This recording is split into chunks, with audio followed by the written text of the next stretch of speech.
Shalom, queridos, Deus abençoe a vida de vocês. Retomando aqui um projeto que ficou adormecido no ano de 2025, né, a respeito dos estudos da palavra. Nós temos no canal estudos da Torá, né, de Gênesis até Deuteronômio, já bem definidos.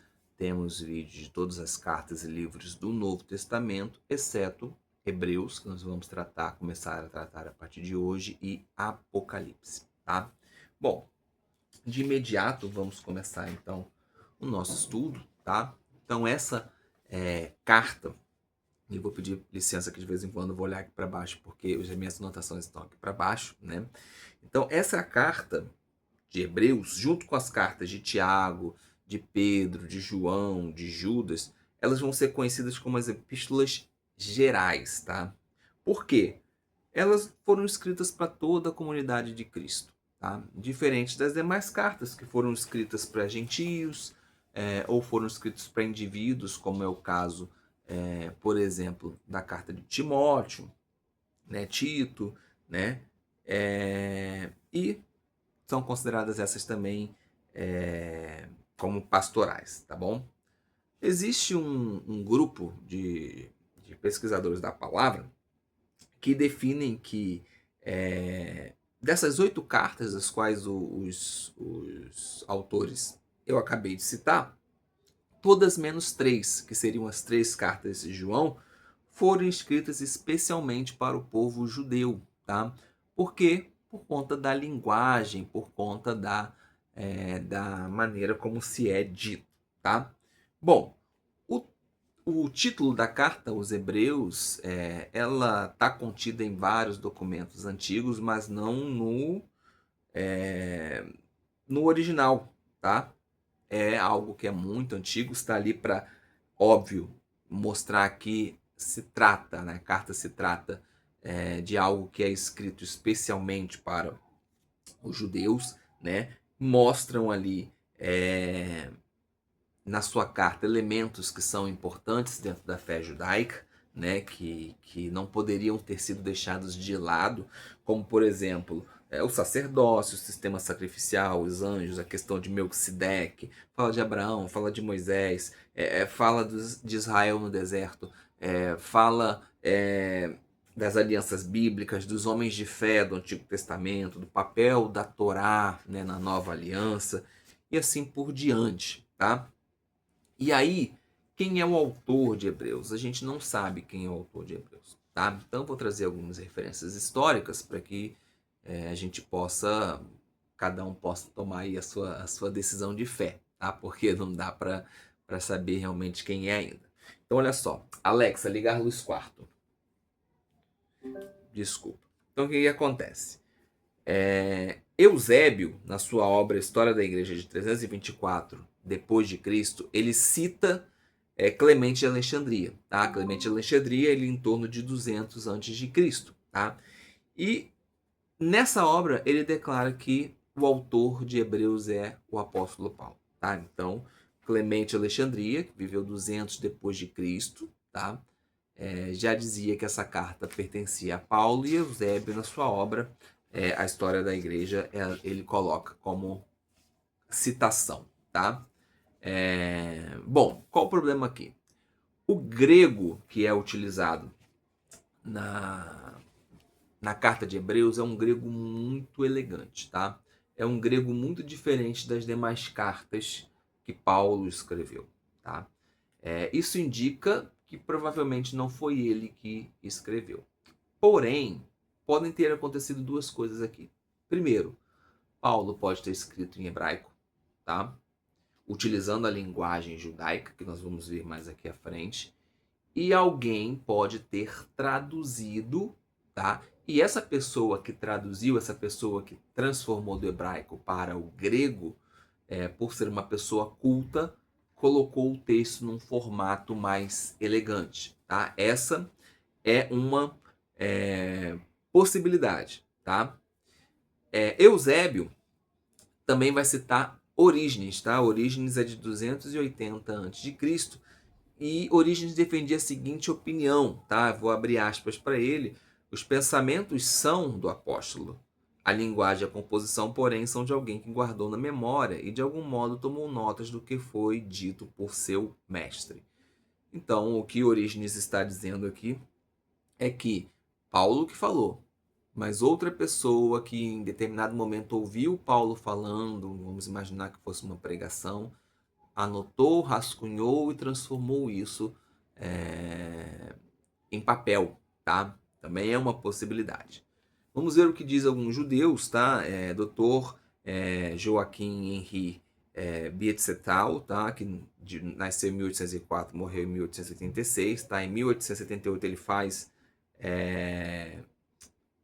um estudo, né? Um livro, né? Um comentário sobre Hebreus, né? Que ele expressa que Paulo que escreveu Hebreus, mas ele escreveu com a língua da Mishnah, ou seja, com a língua da escola judaica. A gente não pode esquecer que judeus que tinham uma educação como Paulo teve, conseguiam aí falar entre eles com um linguajar muito rebuscado. Tá? Paulo não era nenhum ignorante, acho que a gente já chegou, né? Quem lê Paulo hoje, a maioria das pessoas leem e não consegue compreender. Então, a gente vê que realmente era um cara extremamente acima da média. Tá? Então, ele acredita que Paulo escreveu pelo dialeto da Mishnah, que é a língua das escolas. E vem um outro comentarista também judeu, crente em Jesus, que é o Ariel Lichtenstein, e ele concorda, tá? Concorda com o Dr. Joaquim, e ele destaca o seguinte: o assunto que Paulo nessa carta é diferente daquelas demais cartas que ele havia escrevido para os gentios, exatamente, né, por conta, né, da diferente tipo de povo que se estava se falando naquele momento. E essa carta, Hebreus, é especificamente para os judeus. Ele estava se colocando em prática o próprio conselho que ele deu lá em 1 Coríntios capítulo 9, né? Ele diz assim, com os judeus coloquei-me no lugar de um judeu, tá? Então, esses judeus messiânicos acreditam que Paulo escreveu e eles destacam aqui o seu pensamento. Bom, a maioria dos estudiosos, entretanto, crê que não foi Paulo que escreveu essa carta, tá? Um dos motivos para isso é que em Roma, onde a carta era muito conhecida desde cedo, a autoria paulina tinha sido rejeitada, tá? Então essa carta ela foi conhecida inicialmente em Roma, e em Roma se descartou que essa carta seria de Paulo. Então quem seriam os possíveis candidatos? Apolo, né? Apolo, que é considerado um judeu educado, corajoso, né? Era um judeu helenista, então era um judeu que vinha do conhecimento grego, né? Tinha muito conhecimento grego, era considerado um líder carismático. Priscila, tá? Priscila, que é mencionada particularmente em relação ao seu marido Áquila, ela é sempre das 6 vezes que é citado o nome de Priscila no Novo Testamento, 4 vezes ela é colocada sempre à frente do seu marido, que não é um costume, né? Normalmente o homem vem à frente da mulher. Então aqui ela é colocada na frente do seu marido, tá? E ela é particularmente em relação ao ensino quando levaram ele a ela Apolo, né? Para que eles pudessem explicar a ele o caminho de Deus com mais detalhes. Isso está bem descrito em Atos, no capítulo 18. Tá? Então, Priscila também poderia ser. Tá? Alguns estudiosos acreditam que essa carta tenha escrito ali na década de 60 antes, perdão, 60 depois de Cristo. Tá? Então, isso daria a entender que Paulo poderia sim ter escrito. A gente lembra que em 70 depois de Cristo, o templo foi destruído, então toda a parte do sacrifício, as coisas que os judeus ainda faziam, se perdeu. Tá? Alguns acreditam que a carta foi escrita entre 70 e 100 depois de Cristo, tá? E aí as referências que as cartas fazem, você pode ler Hebreus, você vai ver que não fala sobre o templo, fala sobre a tenda do encontro, sobre o tabernáculo, né? Isso pode ser porque o templo já tinha sido destruído, tá? Então, os judeus da época em que a carta foi escrita, por exemplo, se ela foi escrita em 100 depois de Cristo, já não tinham mais o templo, então essa referência havia se perdido, ou de repente esses que escreveram a carta eram judeus de Qumran, né? Eram essênios aí, né? Que rejeitavam o templo, que entendiam que o sistema sacrificial ele era corrupto, uma vez que os saduceus tomaram conta do templo e a linhagem levítica foi interrompida ali por conta das escolhas dos sacerdotes por Roma, e também pela venda do título de sacerdote que aí as famílias anteriores que deram origem aos saduceus fizeram, né? Então, isso pode acontecer. Bom, entrando na carta em si, no passado, Deus falou. Então, assim, a gente já começa da seguinte proposição. Se você não acredita que Deus falou, como é que Deus pode ter dado orientação para a gente chegar até os dias de hoje? Porque se você não acredita que Deus falou, então tudo que está escrito na palavra ficou para trás. Não faz sentido nenhum, né? Não faz... Não tem sentido, né? Como você vai acreditar em Deus e não acreditar que Ele falou, né? Então, se Deus não falou, Ele não revelou nada de específico, tá? Se nenhuma das suas palavras sobreviveu para poder guiar uma pessoa em direção ao verdadeiro conhecimento de Deus, da humanidade, do relacionamento entre eles. Então Deus está desconectado à vida e se torna irrelevante. Então você precisa crer que Ele falou. E Deus falou muitas vezes de muita maneira. De que maneiras Deus falou? Ele falou de forma direta na palavra. Ele fala de forma indireta. Ele fala através de sonhos, ele fala através de narrativas ficcionais, histórias, profecias, poemas, provérbios, né? Tudo isso bem descrito na palavra de Deus. A Bíblia, ela é o livro da lei, ela é cânticos, ela é provérbios, ela é relatos históricos, né? Então, o Antigo Testamento é descrito dessas coisas, né? E Deus falou aos nossos antepassados. Quem são os nossos antepassados aqui? Os nossos antepassados aqui são judeus. Lembra que a carta está falando de judeus para judeus, tá? Então, está se tratando aqui, né, do povo judeu por meio dos profetas, tá? Então, os profetas foram aí de Moisés até Malaquias, né? E aí você pode considerar também como profeta Abraão. Abraão, Deus falou, né? Quando Abraão está diante do rei e ele fala, olha, vá lá, peça perdão para Abraão. Ele é profeta, ele vai orar por você, tá? Então, Deus falou muito. Agora, Malaquias, pela história judaica, ele é o último dos profetas. Então tem aquele período de 400 anos intertestamentário onde Deus não falou abertamente, né? E aí, após esse cessamento, onde Deus não fala mais através dos profetas, vem o Filho. Então Deus nos falou outra vez. Só que agora Ele está nos falando por meio do seu Filho. E o seu Filho, por implicação, é melhor do que os profetas, tá? Tudo o que o primeiro capítulo vai se referindo agora vai mostrando como Jesus, como Yeshua, ele é superior, tá? Ele é mais do que aqueles que vieram antes, né?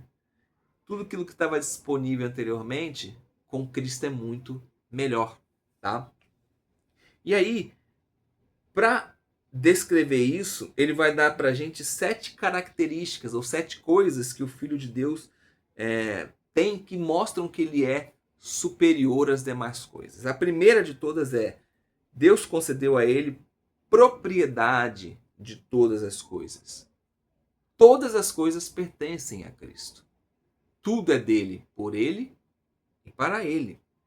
A segunda característica: por meio dele, Deus criou o universo, né? Deus criou através da palavra. Então Jesus é a palavra. Jesus é o verbo, tá? As palavras que demonstram ação, aquelas palavras que demonstram movimento, nós chamamos de verbo. Então Jesus é o verbo. Criar é um verbo, tá? E a Torá também é a palavra. Então, se você ler Deuteronômio, você vai ver, Deuteronômio fala algumas vezes, né, que Os povos vão olhar aquela lei que Deus deu a eles e vão pensar, mas como é sábio o Deus deles, como é sábio esse povo, né? Porque tudo foi criado por ele, inclusive a própria lei, entendeu? Ele é justiça porque nele estão contidas as leis que ele determinou, que determinam o que é justiça. Não é o que eu acho, o que você acha que é justiça, é o que ele acha. É aquilo que ele descreveu. E a lei está aí para nos mostrar isso daí, tá? O que mais que ele descreveu? Que esse filho é o resplendor da glória, da Shekinah, né? Olha o que a Enciclopédia Judaica, no volume 14, página 1349 a 51, define. A presença divina, a divina imanência de Deus no mundo, uma revelação do sagrado no meio do profano. Isso é o resplendor da glória. É uma luz que brilha, né? E a palavra nos diz que, né, onde tem luz, a escuridão some. A escuridão é a ausência dessa luz, tá? O quarto, que ele é a expressão exata, e aí a palavra grega aqui é caráter, tá? Que é usada apenas aqui no Novo Testamento, nesse momento aqui. É o único momento que fala, tá? Ou seja, o que ele é a expressão exata? Ele é a essência de Deus. Ele é Deus em completude, né? Ele é tão igual a Deus que você confunde. Porque aquilo que faz separação entre o homem e Deus é o pecado. Jesus não tinha pecado. Então não tem separação entre ele e Deus. Muitas vezes a gente tem algumas dificuldades de compreender e as dúvidas acontecem realmente. E eu acho que aqui é uma questão de fé. Eu acho que aqui Deus não ficaria chateado conosco se você define que Jesus e Deus é uma pessoa ou se você define que Jesus e Deus são pessoas diferentes. Porque a palavra diz que sairá o homem, a mulher da casa de seus pais, se juntará aos homens, ao homem, né, e serão uma só carne. Mas eu e minha esposa somos uma só carne, nós somos pessoas diferentes, né? Então, quando eu não tenho pecado, eu não tenho separação de Deus, eu sou um com Ele. Mas eu posso ser duas pessoas. Ele é um e eu sou outro. Deus é maravilhoso. E eu estou cheio de pecado. Então, é uma comparação esdrúxula. Mas Jesus não. Dá para entender? Tá?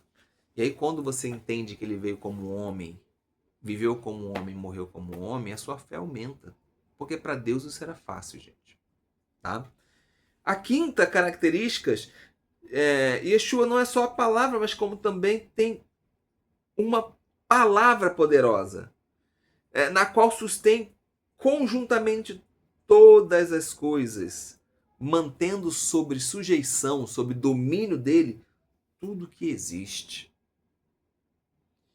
A sexta, por meio dele mesmo, realizou a purificação dos pecados. Ele é o único que poderia fazer isso. Por fim, depois disso, assentou-se à mão direita de Deus, tá? E aí o Salmo 110 diz, né, que Deus fala ao meu Senhor. Então, Deus está falando ao meu Senhor. É Deus falando para o meu Senhor. Senta-se à minha direita. Então, mão direita aqui, né, assentou-se à mão direita de Deus, não é um lugar, é um status. É um lugar especial, né? Um local que demonstra que o Messias é exaltado, né? E seu envolvimento íntimo com Deus é bem descrito. E aí aqui, a referência da palavra Deus, na minha tradução, vai estar Hagdulah Ban Romim, que significa grandeza nas alturas, tá? Então, Deus aqui é dado o título a ele de grandeza nas alturas ou majestade nas alturas. Isso vem de 1 Crônicas 29:11. A gente vê isso em Marcos 14:62 também, que diz: Teus, ó Adonai, são a grandeza, Hagdulah, o poder, Hagiurá, e a glória, Hati Eret. Tá? Então, é o que a gente diz: teu reino, poder e a glória para todos sempre. Tá? Então, aqui na minha tradução, a gente traz esse título, eu estou trazendo para você só de curiosidade. Desse modo, e se torna evidente que se ele está à direita de Deus Pai Todo-Poderoso, ele é tão melhor do que os anjos. Ele se tornou melhor do que os anjos, tá? Por quê? Apesar de que ele foi feito por um período inferior aos anjos. Hebreus 2:9 vai destacar isso pra gente, tá? Mas ele se tornou melhor do que os anjos, tá? Então, no século I, quando Jesus estava ali, pouco depois de Jesus ter subido aos céus, tanto os judeus que acreditavam em Jesus como os judeus que não acreditavam em Jesus entendiam de que o Messias seria especial, né? O Messias seria mais do que um ser humano comum, um ser humano tradicional. Agora, o quanto mais ele seria? Será que ele seria tanto quanto os anjos? Será que ele seria maior do que os anjos, menor do que os anjos, tá? Então, a angelologia judaica ela vai se tornar mais complexa lá para o século VI, tá? Antes de Cristo, tá?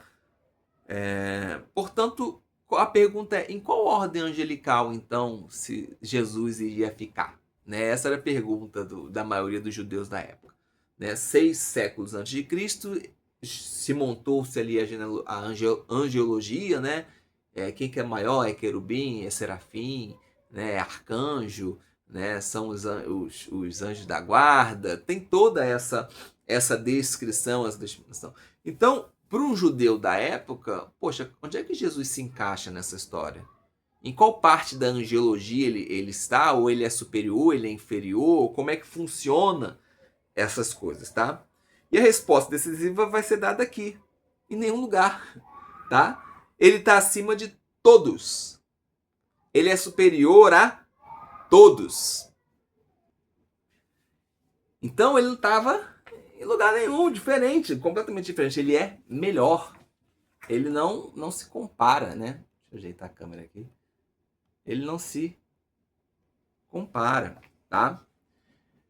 E o nome que Deus lhe deu, o qual é superior dos anjos, poderia significar então que a sua reputação, no entanto, né? Então poderia que os anjos, o nome que Deus lhe deu, que é superior, poderia então significar que a sua reputação seria maior, tá? Mas o mais provável aqui significa verdadeiramente o nome, tá? Que o nome dele realmente é maior, no sentido de nome, não de reputação, tá? Uma tradução mais literal aqui desse versículo seria: ele se tornou tão melhor que os anjos quanto o nome que herdou é superior ao deles, tá? Pois para qual anjo Deus disse, tá? Aqui é óbvio, gente, que o autor ele toma como certo de que os anjos existem, tá? Isso aqui acho que está bem definido, tá? Então ele vai citando aí 7 versículos do Antigo Testamento, cada qual possuindo aí o seu significado precioso, né? E ele chega à conclusão, lá no versículo 14, no final, né? De que os anjos são todos espíritos ministradores enviados para ajudar a quem Deus libertará, que somos nós, isto é, aos crentes, né? Aos crentes em Jesus. Você, meu filho, hoje me tornei seu pai. Mas Deus não sempre foi o pai de Jesus? Por que então que ele deve se tornar seu pai? É uma pergunta que a gente faz, tá? E aí, gente, os anjos, coletivamente, eles são chamados de filhos de Deus. Se você for lá em Jó, capítulo 1, versículo 6, capítulo 2, versículo 1, capítulo 38, versículo 7, tá? Se você quiser levar em consideração Gênesis 6, capítulo 6, versículo 2, tá? Mas a nenhum anjo em especial e nenhum anjo específico, Deus falou: você é meu filho.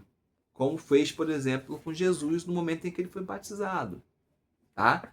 Então, não, Jesus não era um anjo que se tornou melhor do que todos os anjos. Jesus era o primogênito de Deus. Hebreus deixa isso claro pra gente. Eu serei seu pai e ele será meu filho, tá? Aqui a gente está tratando versículo 5. Versículo 5, só um minutinho. Pois qual dos anjos Deus disse: você é meu filho, hoje me tornei seu pai, né? Então, esse versículo, esse texto, né, que é de Salmo 97:7, ele faz relação com o povo de Israel, tá? Então, eu serei seu pai e você será meu filho, faz relação com o povo de Israel, tá? Só que o que acontece? Existe uma relação, uma correlação entre Jesus como primogênito de Deus, tá? E Israel como primogênito de Deus, como a palavra também descreve, né? Êxodo 4:22, Deus chamou Israel de seu filho e também de seu primogênito. Existe uma relação aqui entre o Messias e a casa de Israel. Porque no Messias as promessas que foram feitas a Israel se cumprirão e se cumpriram algumas, tá? Então, Israel como nação e Messias, eles se correlacionam, tá? Em algumas situações. Então aqui ele está descrevendo o Messias, mas também fazendo uma correlação com a casa de Israel. Que será, gente? A gente não pode ignorar o que está escrito em Romanos, né? Eles serão salvos. E de que forma que serão salvos? Os remanescentes, provavelmente. E se Deus decidir salvar todos os judeus, independente do que eles fizeram? É Deus que faz, não sou eu que tenho que decidir. Não sou eu que vou determinar o que é justo e o que não é justo. Mas o que eu posso dizer é que a palavra diz isso, tá? Então existe uma grande relação entre esses textos, tá? E Deus, ao trazer o seu primogênito no mundo, né?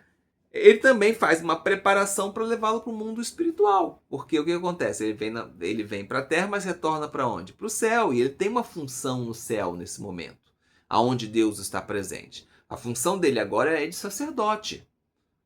Ele veio à terra como profeta. Veio à terra como profeta, como filho de Deus, morreu, 3 dias, ressuscitou, subiu, está à direita de Deus Pai Todo-Poderoso como sacerdote, intercedendo por nós. E ele vai retornar como rei. E ele entregará o reino ao Senhor. Tá? Então, seguindo o que a gente tem aqui para dizer, Salmo 97 ainda, a gente está tratando do versículo 5 e 6. Prostrem-se diante deles todos os deuses. Né? Salmo 97, versículo 7.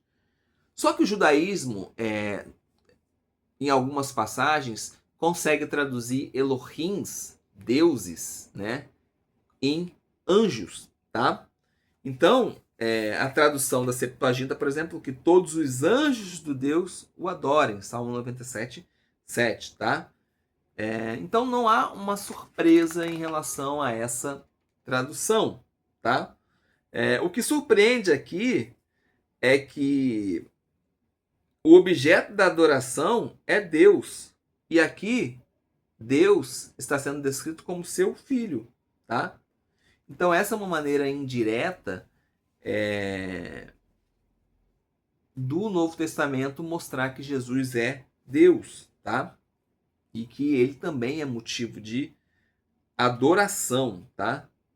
Então aqui eu acho que é desnecessário a gente dizer que os anjos também adoram Jesus, tá? Então não tem problema nenhum. Mas Jesus, você acabou de dizer que Jesus veio como homem, né? E ele é uma pessoa separada de Deus. Sim, mas ele recebe adoração porque ele entrega tudo para Deus. Então assim, não tem umas confusões aí, né? Que é difícil às vezes para o ser humano compreender, tá? Mas Cristo é onde a gente tem que colocar a nossa fé.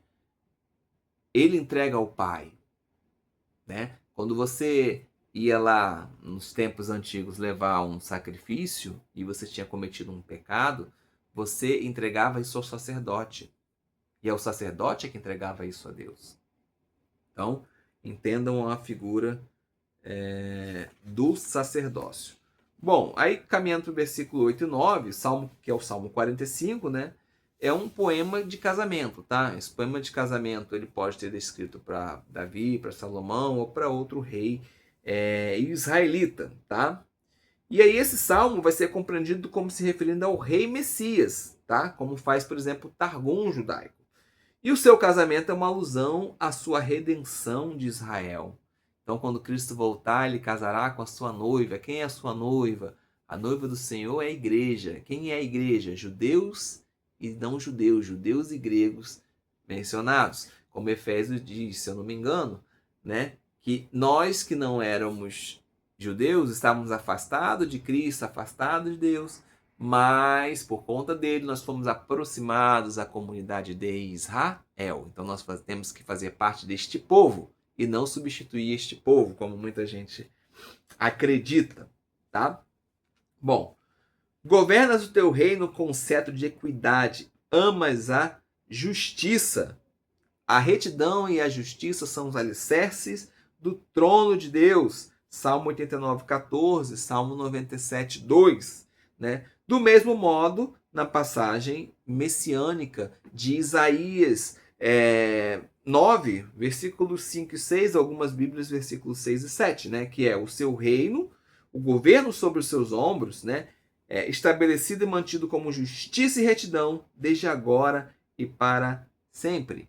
E aí o versículo fala aqui, ó. Teu trono, ó Deus, permanecerás para tudo sempre, governas o teu reino com cetro de equidade, amas a justiça e odeias a iniquidade, portanto, Deus, o teu Deus, te ungiu com óleo de alegria, proferindo-te a teus companheiros. Quem são esses companheiros do Messias aqui? Não são os anjos, tá? Aqui são os seres humanos que depositaram a confiança no Messias, que depositaram a confiança em Jesus, tá? E uma alternativa seria que os companheiros seriam todos os seres humanos, mas eu particularmente acredito mais na primeira. Portanto, ó Deus, ungiu-te, ou seja, mais uma vez mostra a divindade de Cristo. Bom, quase terminando, né, o versículo 13, né, que vai tratar, além disso, a qual dos anjos disse, sente à minha direita, até que eu coloque seus inimigos como um banco para os seus pés, né? Então, Adonai disse ao meu Senhor. Alexa, ligar luz quarto. Desculpa. Essa é a prova mais impressionante de que o filho foi melhor do que os anjos. E aí foi deixada para o final por conta disso, né? Adonai disse ao meu Senhor, é o meu Senhor. Não é o Senhor de Adonai. Adonai, Deus, falando para o meu Senhor, Jesus, né? Então, para concluir o nosso estudo, né? Todos eles, os anjos, são meros espíritos, tá? Eles são espíritos ministradores enviados para ajudar, tá bom? Ao contrário do filho, o filho reina, tá? O filho reina. Já os anjos são ministros, tá? Que são enviados para ajudar. E aí ajudar quem, né? Ajudar tanto na obra, no sentido, né? Mas também aos companheiros, ou seja, eles nos ajudam aquele que ministra, que é Cristo, e também aos seus companheiros, que somos nós, a quem Deus libertará. Então, queridos, esse é o primeiro estudo de Hebreus, tá? Basicamente, esse capítulo é para nos mostrar quem Jesus é, né? Que ele não é um anjo, ele é superior a um anjo, Deus o colocou à sua direita, né? E então não façam comparações entre Cristo e anjos, porque não tem comparação. Cristo é superior. Tá bom? Acredito que isso não seja um problema para você, acredito que você já tenha compreendido isso, mas de qualquer forma a gente ressalta e eu te espero para o capítulo 2, tá bom? Vamos nessa jornada de Hebreus, terminando Hebreus vamos fazer Apocalipse, e aí eu penso em regravar o estudo da Torá, porque muita coisa aconteceu. Se você for lá no canal, você vê que eu estava bem mais novinho quando fiz esses vídeos, então muita coisa talvez eu tenha mudado de ideia, muita coisa talvez precise ser renovada e vários novos entendimentos que Deus vai dando no caminho, então eu acredito que pode ser interessante. E até para ficar com esse rostinho mais velhinho aqui nos vídeos, tá bom? Deus abençoe sua vida. Shalom.